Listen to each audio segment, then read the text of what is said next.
영원토록 찬양받으시기에 합당하신 주 여호와 우리 주 아버지 하나님, 그 놀라우신 능력과 크신 은총을 인하여 주께 영광을 돌리나이다. 죄와 사망에서 저희를 건지신 우리 주 예수 그리스도의 구속의 은혜를 소리 높여 찬양하옵고, 오늘도 우리와 함께 계시며 날마다 새롭게 하시는 성령님의 교통하심을 인하여 찬송을 돌리나이다. 성부, 성자, 성령께 세세 무궁토록 영광이 있을지이다. 아멘.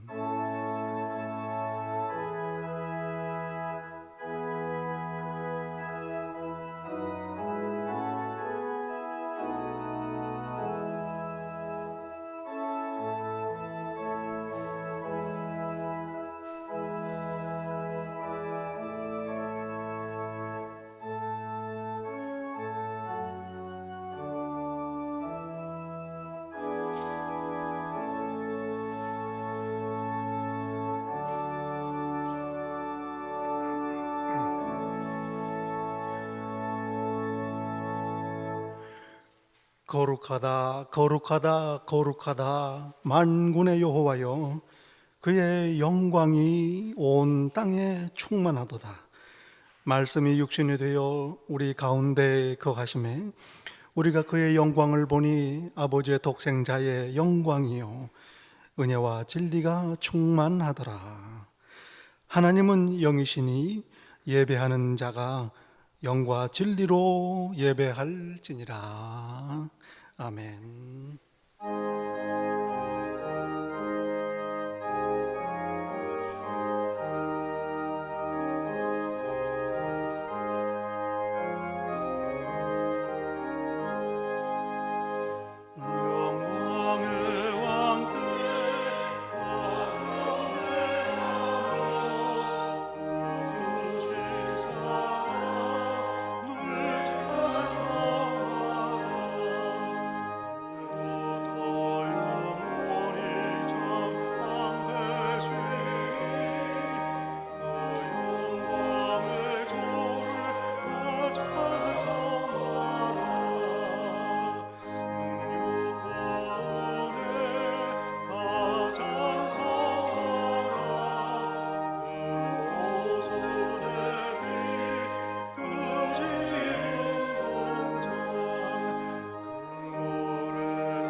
할렐루야. 그의 성소에서 하나님을 찬양하며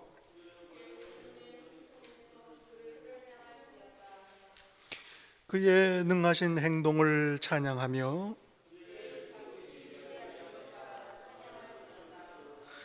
나팔 소리로 찬양하며 비파와 수금으로 찬양할지어다. 현악과 통소로 찬양할지어다. 큰 소리 나는 제금으로 찬양하며 호흡이 있는 자마다 여호와를 찬양할지어다. 할렐루야. 전능하사 천지를 만드신 하나님 아버지를 내가 믿사오며 그 외아들 우리 주 예수 그리스도를 믿사오니 이는 성령으로 잉태하사 동정녀 마리아에게 나시고 본디오 빌라도에게 고난을 받으사 십자가에 못 박혀 죽으시고 장사한 지 사흘 만에 죽은 자 가운데 다시 살아나시며 하늘에 오르사 전능하신 하나님 우편에 앉아 계시다가 저리로서 산자와 죽은 자를 심판하러 오시리라. 성령을 믿사오며 거룩한 공회와 성도가 서로 교통하는 것과 죄를 사하여 주시는 것과 몸이 다시 사는 것과 영원히 사는 것을 믿사옵나이다. 아멘. 자리에 앉으십니다.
사랑과 국률이 한이 없으신 참 좋으신 아버지 하나님 감사합니다.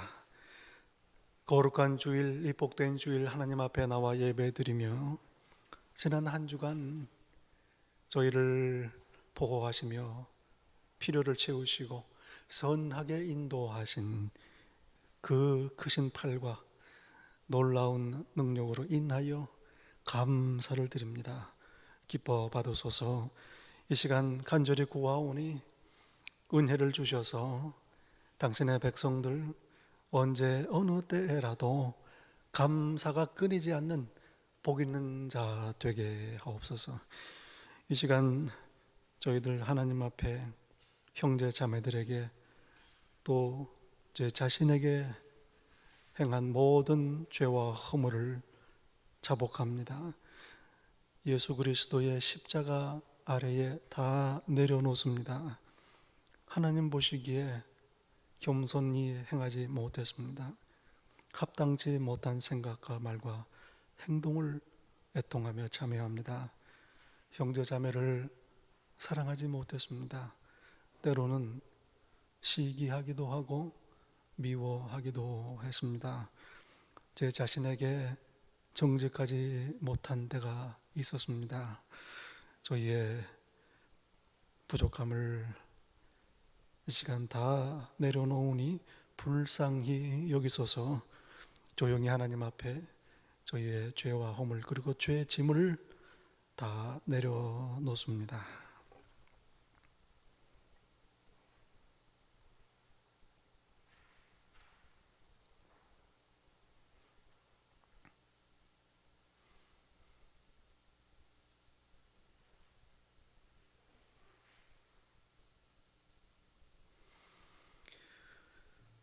그가 죽으심은 죄에 대하여 단번에 죽으심이요 그가 살아계심은 하나님께 대하여 살아계심이니 이와 같이 너희도 너희 자신을 죄에 대하여는 죽은 자요 그리스도 예수 안에서 하나님께 대하여는 산 자로 여길지어다.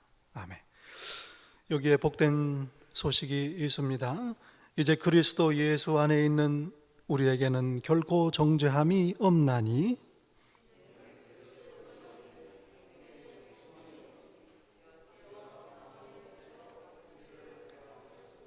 아멘. 오늘 함께 예배드리시는 성도 여러분 예수님 이름으로 환영하고 축복합니다. 우리 이렇게 함께 고백했으면 좋겠습니다. 하나님께 예배드리는 게 우리의 행복입니다. 함께 고백하겠습니다. 하나님께 예배드리는 게 우리의 고백입니다. 예. 그리고 인사는 지금 하려고 했는데 미리 잘하셨습니다. 우리 인사 나누실 때 예배 참 잘 오셨습니다. 우리 교회 잘 오셨습니다. 축복하고 인사 나누시기 바랍니다. 예배 참 잘 오셨습니다. 예배 잘 오셨습니다. 소연이 주와 예배 잘 왔어요. 감사합니다. 이제 다음 주일부터는 우리 사순절이 시작이 됩니다. 광야에서 40일 동안 시험 받으신 예수님의 그 생애, 고난, 시험을 기억하며 저희도 절제하고 또 회개하는 그런 복된 계절입니다. 그저 몇 가지 평소에 정말 놓지 못하고 즐기는 것들, 안 해도 되는데 놓지 못하는 것들 한 가지라도 하나 정하셔서 사순절 기간 동안에 예수님의 시험에 고난에 동참하실 수 있기를 권합니다. 그리고 다음 주일에는 성찬 예식을 거행하도록 하겠습니다. 기도 중에 준비해 주시기를 부탁을 드립니다. 기도 제목 있습니다. 성도님들의 건강을 위해서 기도해 주시고요. 저희가 사는 이 땅, 이 나라 하나님 앞에 간절히 기도해 주시기를 부탁을 드립니다. 이 시간에 하나님께 봉헌하겠습니다.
같이 기도드리겠습니다. 사랑이 많으신 하나님 아버지, 거룩한 주의 날 예배의 자리로 인도하여 주시고 지난 한 주간도 저희들을 지켜주시고 건강한 몸을 허락하심에 감사드립니다. 코로나로 인하여 사랑하는 가족들과 함께 예배하지 못하지만 하루라도 빨리 해소되어 참된 그리스도인의 모습으로 예배당에 나와 예배 드릴 수 있는 시간을 허락하여 주시옵소서. 한 주간을 되돌아보건대 허물이 많았음을 고백합니다. 주님 뜻대로 산다고 하면서도 우리의 뜻을 앞세운 것들을 회개하오니 용서하여 주옵소서. 이 시간 담임 목사님을 통해 복된 말씀을 듣습니다. 성령의 기름을 부으사 우리들의 삶이 새롭게 변화하는 능력의 말씀이 되게 하여 주시고 말씀을 들을 때마다 저희들 힘든 세상 이겨낼 수 있는 믿음의 소유자가 되게 하여 주옵시고 듣는 자마다 아멘으로 화답하여 축복이 차고 넘치게 하여 주시옵소서. 교회 안에서 보이게 또는 보이지 않게 수고하는 손길들을 기억하시고 축복하여 주옵시고 이들의 수고로 인하여 교회가 더욱 든든하게 세워지게 하옵소서. 오늘의 예배를 온전히 하나님께 맡기며 예수님의 이름으로 기도드립니다. 아멘.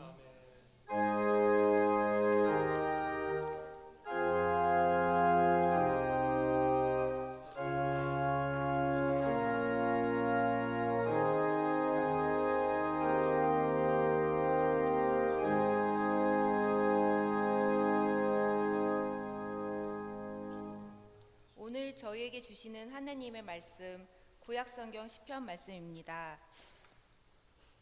시편 50편 1절부터 6절까지 말씀입니다. 시편 50편 1절부터 이 귀한 계시의 말씀을 봉독할 때 다 함께 살아계시는 하나님의 음성을 들으실 수 있기를 바랍니다. 전능하신 이 여호와 하나님께 말씀하사 해 돋는 데서부터 지는 데까지 세상을 부르셨도다. 온전히 아름다운 시온에서 하나님이 빛을 비추셨도다. 우리 하나님이 오사 잠잠하지 아니하시니 그 앞에는 삼키는 불이 있고 그 사방에는 광풍이 불리로다. 하나님이 자기의 백성을 판결하시려고 위 하늘과 아래 땅에 선포하여 이르시되 나의 성도들을 내 앞에 모으라. 그들은 제사로 나와 언약한 이들이니라 하시도다. 하늘이 그의 공의를 선포하리니 하나님 그는 심판장이심이로다. 하나님의 말씀입니다. 아멘.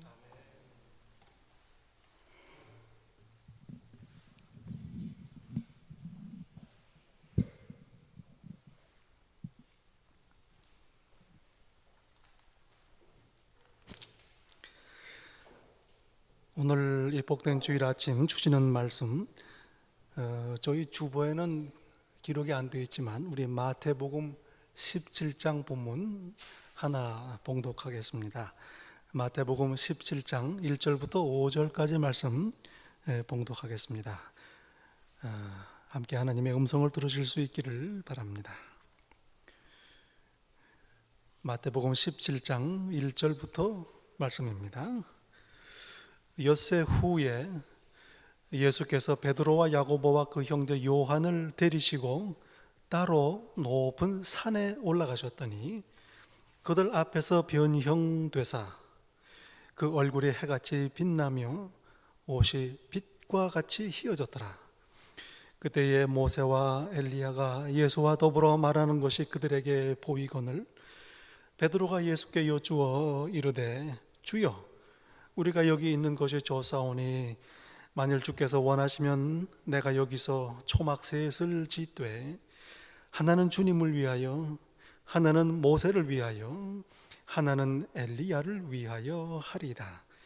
말할 때에 홀연히 빛난 구름이 그들을 덮으며 구름 속에서 소리가 나서 이르시되 이는 내 사랑하는 아들이요 내 기뻐하는 자니 너희는 그의 말을 들으라 하시는지라. 고린도 후서 4장 3절부터 6절 말씀 봉독합니다. 고린도 후서 4장 3절부터 말씀입니다. 만일 우리의 복음이 가리였으면 망하는 자들에게 가리워진 것이라.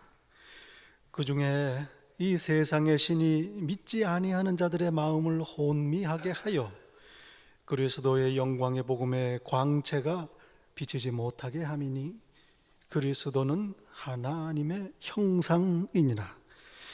우리는 우리를 전파하는 것이 아니라 오직 그리스도 예수의 주 되신 것과 또 예수를 위하여 우리가 너희의 종 된 것을 전파함이라.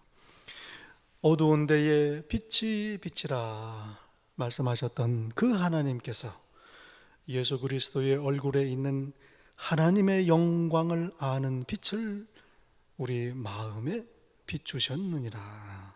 하나님의 말씀입니다. 아멘.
네, 찬양 감사드립니다. 오늘 저희가 하나님 앞에 나온 것 주께서 저희를 이끄신 줄로 압니다. 항상 부르셔서 예배 받으시는 참 좋으신 하나님께 찬양과 영광을 돌립니다. 오늘은 변화산 주일입니다. 예수님께서 산에 오르셔서 영광스러운 모습으로 변화되신 사건을 기념하는 그런 주일입니다. 팔레스타인에서 가장 높은 산 헐몬산, 백두산보다 높습니다. 이 기슭에 가이사랴 빌립보에서 베드로 고백을 합니다. 예수님, 당신은 그리스도시요 살아계신 하나님의 아들이십니다. 예수님께서 얼마나 기다리셨던 고백인지 모릅니다. 이 고백이 나오자 예수님께서는 십자가를 향해서 예루살렘으로 발길을 옮기시기 시작합니다. 그리고 떠나시기 전날 밤 산에 오르십니다. 베드로와 야고보와 요한 이 세 제자를 따로 데리고 산으로 올라가십니다. 예수님의 모습이 변합니다. 얼굴이 해같이 빛납니다. 쳐다볼 수가 없을 정도죠. 옷이 희게 빛납니다. 세상에 어떤 사람이 빨래로 이렇게 희게 할 수 없게 빛이 납니다.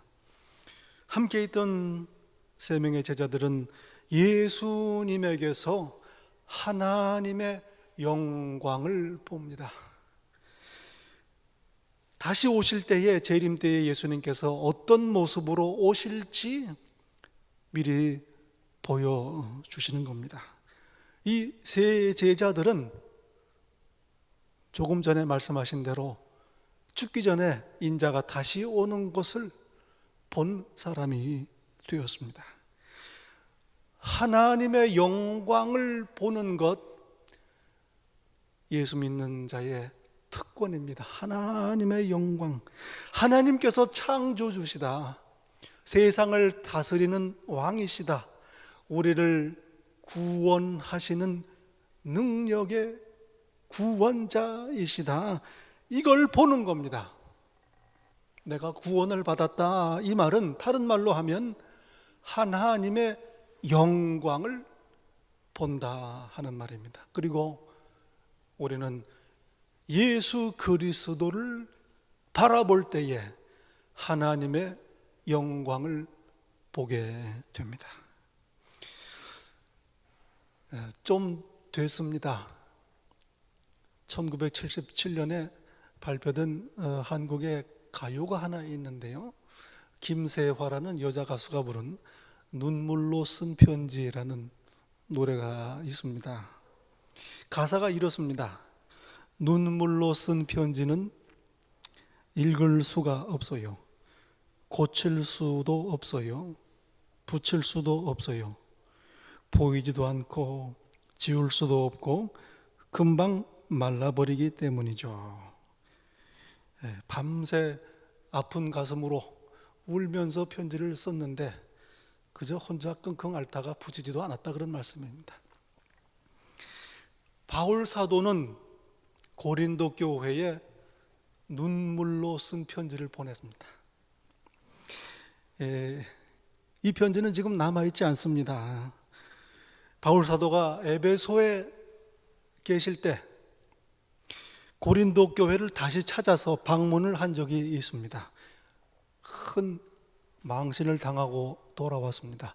자기가 개척한 교회요, 1년 반 동안 사역했던 교회입니다. 그런데 그 고린도 교회를 방문했다가 자기를 인정하지 않는 교회 사람들로부터 큰 험한 꼴을 당한 겁니다.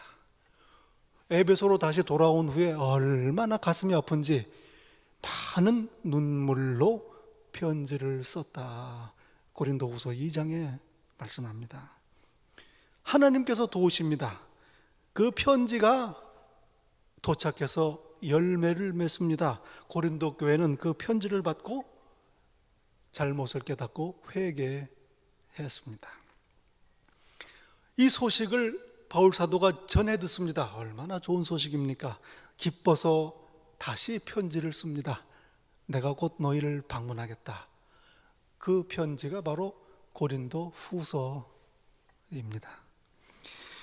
이 고린도 후서에서는 바울 사도는 고린도 교회가 자신에 대해서 비판했던 것들, 그걸 설명하고 자세히 가르칩니다.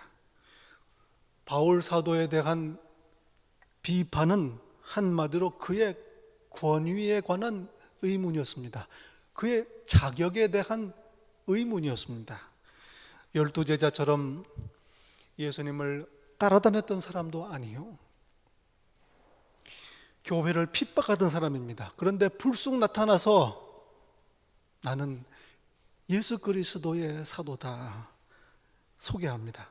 그리고 내가 전하는 복음이 참 복음이요 다른 복음은 거짓이다 주장합니다. 그러니 무슨 권위로 무슨 자격으로 그렇게 하는지 의문이 생기는 겁니다. 더욱이 바울사도 말주변도 없던 분이었습니다. 글은 참 잘 쓰시는데 말주변이 없었던 것 같아요. 아볼로와 비교가 됩니다. 사람들이 모이면 늘 그곳에서 돋보이는 사람이 한둘은 있습니다. 그러나 바울사도는 그런 존재감이 있는 사람이 아니었습니다. 베드로와도 비교가 됩니다. 성경을 읽다 보면 바울사도는 아마도 이 외모가 볼품이 없었다 이런 느낌이 들죠. 어떤 학자는 이렇게까지 얘기를 합니다. 바울사도는 키가 작고 얼굴도 못생겼고 건강도 안 좋고 눈도 나쁘고 머리도 벗겨진 사람이다 이렇게 얘기해요. 이게 100% 맞는지는 잘 모르겠습니다만 나름 일리가 조금 있습니다. 20세기에 참 위대한 부흥 전도사 빌리 그레이엄 목사님을 우리는 기억합니다. 190cm가 넘는 큰 키에 금발머리에 아주 미남이지요. 그 배도 안 나오고 평생 날씬합니다. 목소리 좋죠. 액센트가 얼마나 매력적입니까? 그 언변이 정말 뛰어납니다. 그리고 그분이 젊었을 때에 백악관에 계속 출입을 했는데 흰 양복을 위아래로 입고 찍은 사진을 보니까 영화 배우로 나와도 탑스타가 될 법한 그런 분입니다. 아마 하나님께서 이 목사님을 크게 쓰신 이유 중에 하나가 여기에 있는 게 아닌가 그런 생각이 들어요. 얼굴만 봐도 은혜가 되는 겁니다. 어쨌든 고린도 교회에서는 바울 사도 이래저래 인정을 받지 못했습니다. 그래서 심지어는 추천서 좀 가져와 보라 이렇게 요구를 하기도 했습니다. 얼마나 망신인지 모르지요. 그러나 이제 고린도 교회가 바울 사도를 인정하지 않았던 잘못을 깨닫고 회개한 후 문제가 해결되었습니다. 그래서 바울 사도는 그간 그들이 품었던 오해를 차근차근 설명하고 가르칩니다. 오늘 본문도 그 중에 하나입니다. 3절에서 말씀합니다. 만일 우리의 복음이 가리었으면 망하는 자들에게 가리어진 것이라. 그동안 고린도 교회에서 바울을 비판하고 인정하지 않았던 것, 그건 복음이 가리어진 일이었다 이 말씀이에요. 바울 사도가 거짓 교사였기 때문이 아닙니다. 바울 사도가 거짓 사도였기 때문이 아니요, 그들의 눈이 가리어져서 복음을 보지 못했던 거다 하는 말씀입니다. 구름이 잔뜩 끼어서 오늘처럼 태양이 보이지 않더라도 구름 위에는 태양이 빛나고 있습니다. 밤이 되어서 해가 보이지 않더라도 여전히 반대편에서는 해는 빛나고 있습니다. 그저 지구에 가려져서 내 눈에 안 보일 뿐이죠. 이와 같이 바울 사도를 인정하지 않았던 사람들, 복음이 그들에게 가리워져서 보지 못한 겁니다. 무엇이, 누가 복음을 가렸을까? 4절에서 말씀합니다. 그들 중에, 그들 가운데에 이 세상의 신이 믿지 아니하는 자들의 마음을 혼미케 하여 그리스도의 복음의 광채가 비치지 못하게 함이라. 바울의 복음을 인정하지 않았던 사람들 왜 그랬을까? 이 세상의 신 마귀가 그들의 마음을 눈 멀게 했다. 혼미케 했다는 말은 눈을 멀게 했다는 말입니다. 그러니 그리스도의 복음이 선포되어도 깨닫지 못했던 겁니다. 복음을 보지 못하면 구원을 얻을 수 없습니다. 영생을 얻지 못합니다. 그러니 멸망입니다. 그래서 3절에서 말씀합니다. 복음이 가리었으면 망하는 자들에게 가리어진 것이라. 이 망하는 자들이 따로 정해져 있다 이런 말씀이 아닙니다. 복음이 가려져서 보지 못하니 구원을 받지 못하고 멸망한다, 그 말씀입니다. 그러면 왜 어떤 사람들에게는 복음이 가려졌는가? 4절에 말씀합니다. 믿지 아니하는 자들의 마음을 눈멀게 했다. 믿지 아니함으로 복음을 보지 못한다, 이 말씀입니다. 복음을 영접하지 않는다는 말은 하나님의 영광을 보지 못한다는 말입니다. 하나님의 사랑, 하나님의 능력, 하나님의 구원을 깨닫지 못하는 것입니다. 그 이유가 뭔가? 예수님을, 그리스도를 믿지 않기 때문이다. 여러분, 하나님의 영광을 어떻게 보겠습니까? 이해하면 보겠습니까? 하나님의 영광을 어떻게 이해하겠습니까? 이해해서 될 일이 아닙니다. 그렇다고 뭘 해서 하나님의 영광을 보겠습니까? 그것도 아니지요. 믿음 밖에는 없습니다. 그래서 하나님께서는 믿는 자를 구원하시는 겁니다. 믿음 얼마나 귀한 건지 모르죠. 질문이 또 생깁니다. 누구는 믿고 왜 누구는 믿지 않는가? 참 답답한 일 아닙니까? 어떤 사람들은 그렇게 말합니다. 애초에 하나님께서 믿을 사람, 안 믿을 사람을 따로 정해 놓으셨다. 그렇게 얘기해 놓고서 이걸 어려운 말로 예정론이다, 이렇게 얘기를 합니다. predestination이라는 말을 씁니다. 오해입니다. 믿고 안 믿고를 하나님께서 정해 놓으신 것이 아니라 하나님께서 정해 놓으신 것은 믿는 자는 구원을 받도록 정해 놓으신 겁니다.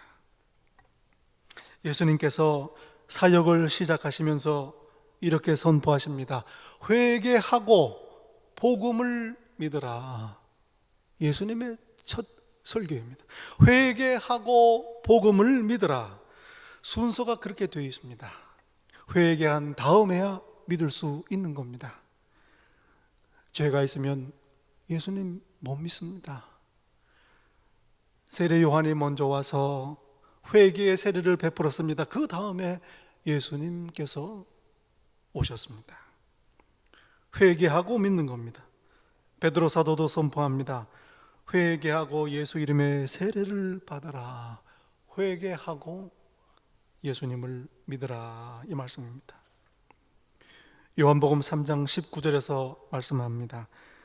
악을 행하는 자마다 빛으로 오지 아니하나니, 악을 행하는 자마다 빛으로 오지 아니하나니.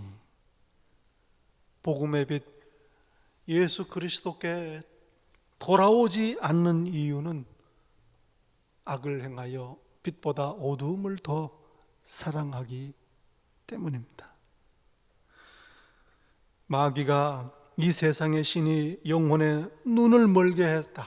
그래서 내가 복음을 깨닫지 못한다. 그러니 내가 구원받지 못하는 건 내 책임이 아니고 마귀 책임이다. 이렇게 얘기하고 싶죠. 그러나 내가 믿지 않는 거 내 죄 때문입니다. 마귀는 그저 이걸 비집고 들어와서 내 마음의 눈을 멀게 하는 겁니다. 복음 참 신비롭습니다. 아무리 설명을 해도 또 설명을 할 게 있고 그 넓이와 깊이를 헤아릴 수 없는 참으로 심오한 진리입니다. 복음. 그러나 단순합니다. 간단합니다. 복음을 선포하는 건 10초도 안 걸립니다. 예수님께서 내 죄를 위해서 대신 십자가에 돌아가셨다. 예수님을 믿으면 죄 용서받고 나는 하나님의 자녀가 된다.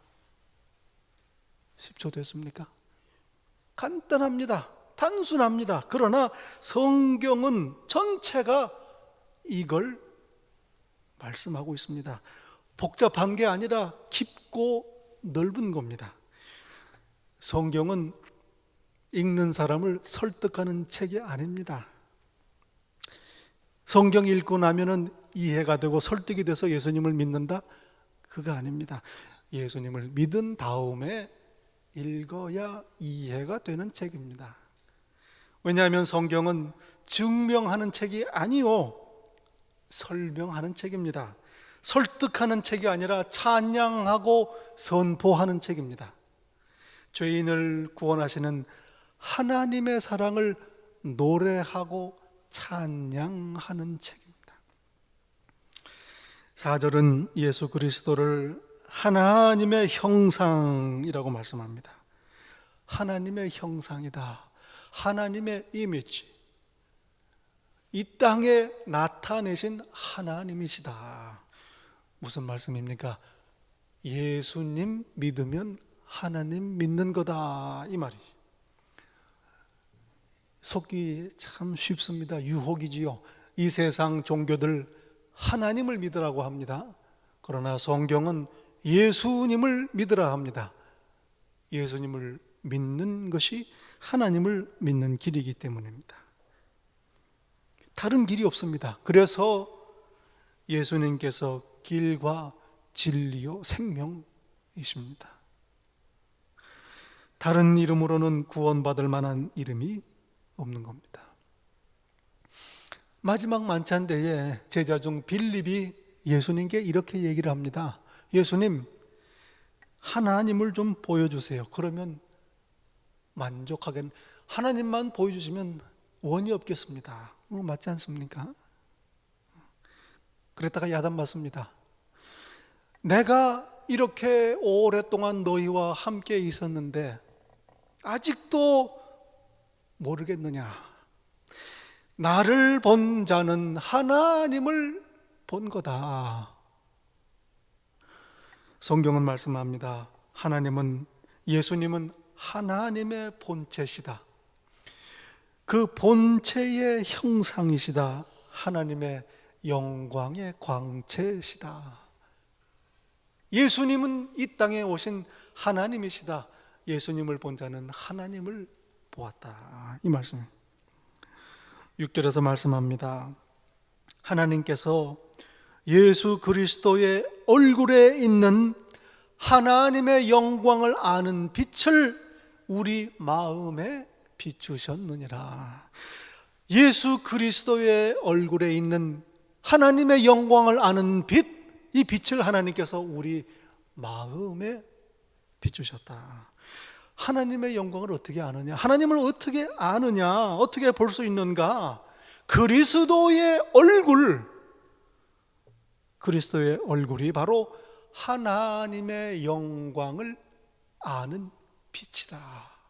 이 말씀입니다.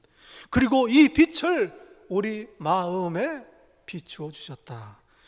그리스도를 바라보라, 이 말씀입니다.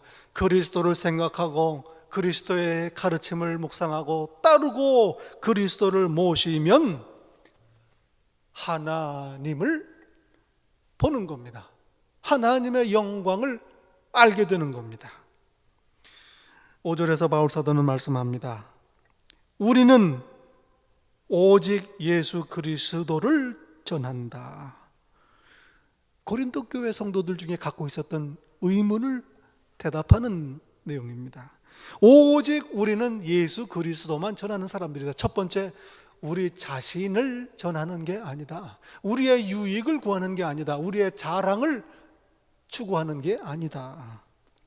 두 번째로는 우리가 전하는 그리스도, 왜 그리스도를 전하는가? 그리스도를 믿는 것이 하나님의 영광을 아는 길이기 때문이다. 그리스도를 믿는 게 구원받는 길이다, 이 말씀입니다. 왜냐하면 하나님의 영광을 아는 빛을 예수 그리스도의 얼굴에 비추셨기 때문입니다. 하나님께서는 구약 시대에는 자신의 영광을 모세의 얼굴에 나타내셨지요. 율법을 받아서 시내산에서 내려온 모세의 얼굴이 해와 같이 빛납니다. 너무 눈이 부셔서 백성들은 모세의 얼굴을 쳐다볼 수가 없었습니다. 하나님의 영광입니다. 그런데 그래서 모세는 얼굴을 수건으로 가리고 율법을 전했습니다. 그런데 성경은 말씀하기를 그 모세의 얼굴을 가렸던 수건이 이제는 이스라엘 백성들 너희의 마음을 아직도 덮고 있다. 그래서 그리스도의 영광, 하나님의 영광을 아는 빛을 보지 못하고 있다. 이렇게 말씀을 합니다. 3장 14절에 말씀하지요. 이스라엘 백성의 마음을 덮고 있는 수건은 그리스도 안에서 없어질 것이라. 16절에서는 주께로 돌아오면 그 수건이 벗겨지리라. 하나님의 영광을 보는 길, 그리스도를 바라보는 것입니다. 예수님을 믿으면 마음을 덮어 눈 멀게 하는 수건이 벗겨지고 예수님의 얼굴에 나타나신 하나님의 영광을 아는 빛을 보게 되는 것입니다. 3장 18절에서는 이렇게 말씀합니다. 수건을 벗은 얼굴로 거울을 보는 것 같이 주의 영광을 보매. 거울을 보는 것 같이 주의 영광을 본다. 참 멋있는 말씀입니다.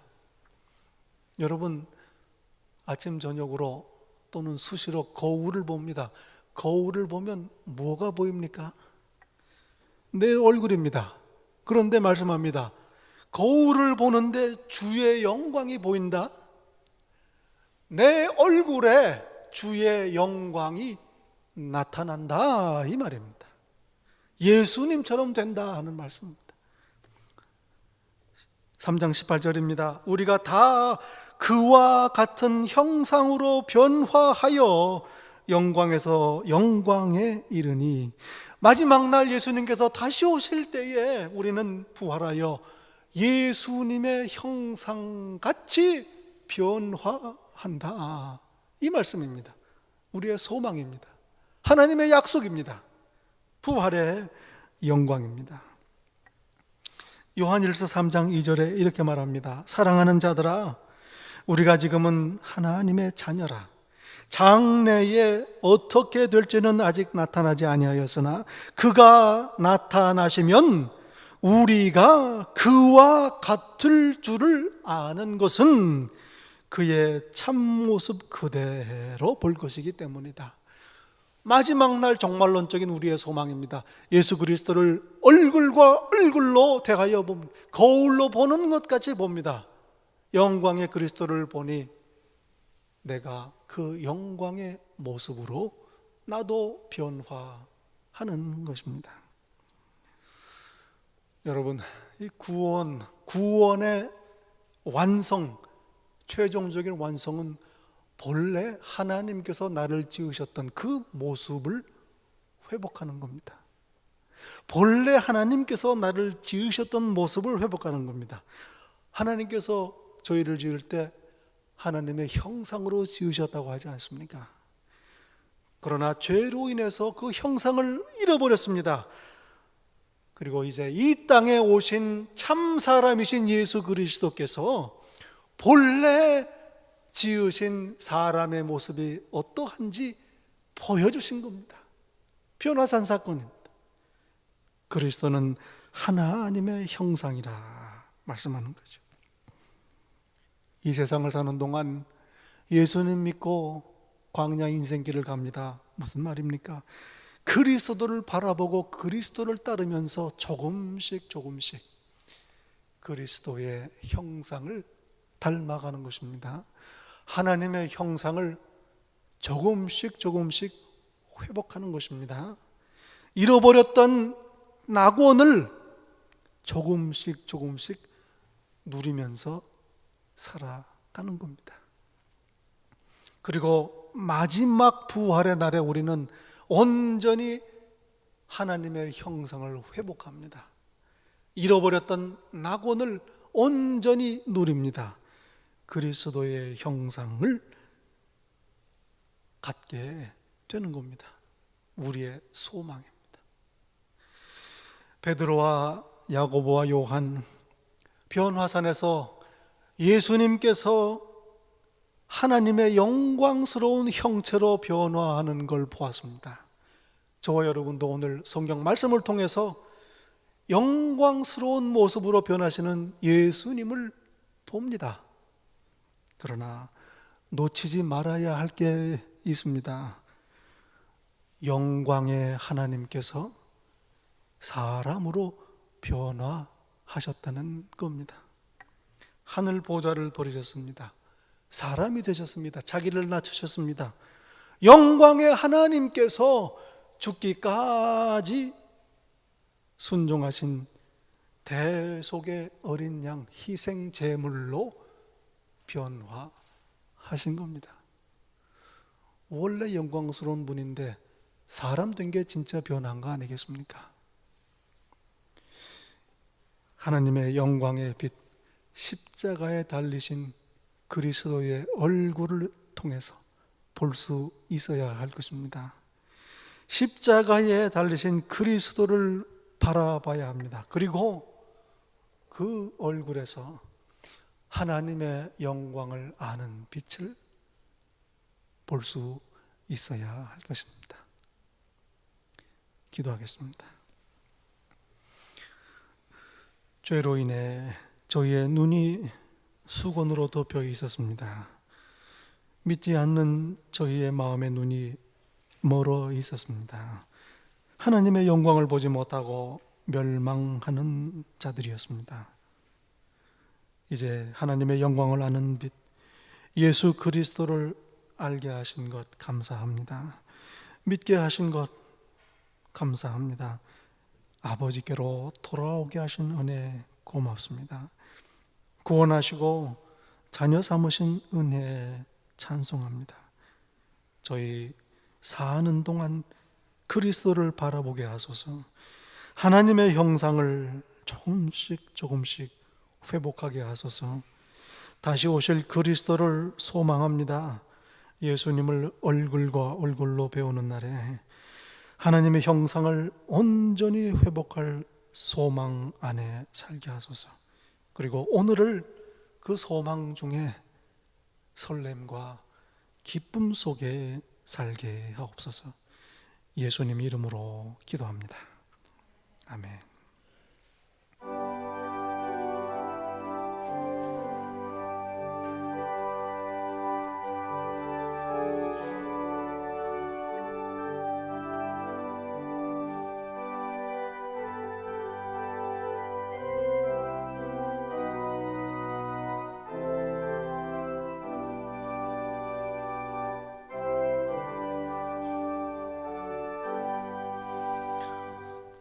고생과 수고가 다 지난 후 광명한 천국에 편이실 때 주님을 모시고 나살리니 영원히 빛나는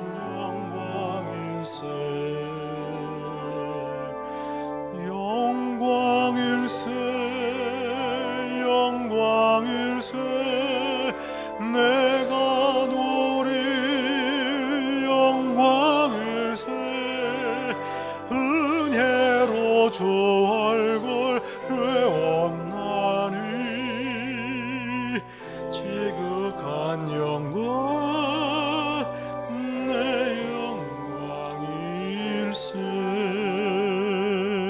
주님의 한없는 은혜로서 예비한 그 집에 나 이르러 거기서 주님을 배옵는 곳 영원히 빛나는 영광일세.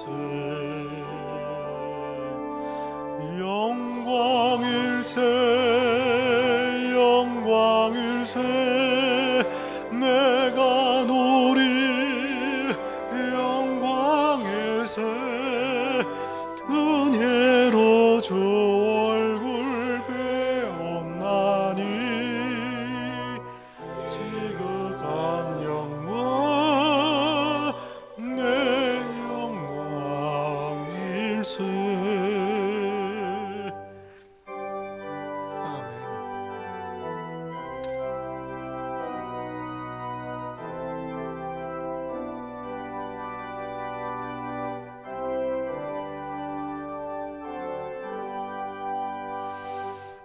앞서간 친구를 만나볼 때 기쁨이 내 맘에 자련히 와 주께서 날 맞아 주시리니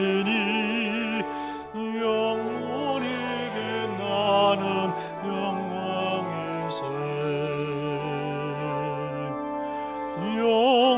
영광일세 영광일세 내가 누릴 영광일세 은혜로 주 얼굴 배옵나니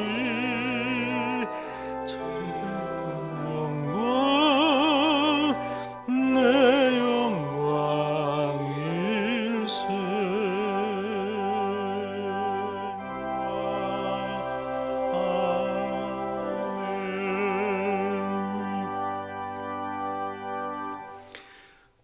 이제는 오직 예수 그리스도를 바라보며 하나님의 영광을 바라보고 누리며 그 영광 안에서 살기로 다짐하고 소원하는 이 자리에 머리 숙인 당신의 자녀 한 사람 한 사람 위에 우리 주 예수 그리스도의 은혜와 아버지 하나님의 사랑과 성령님의 교통하심이 우리 주님 다시 오시는 그날까지 항상 함께 있을지다. 아멘.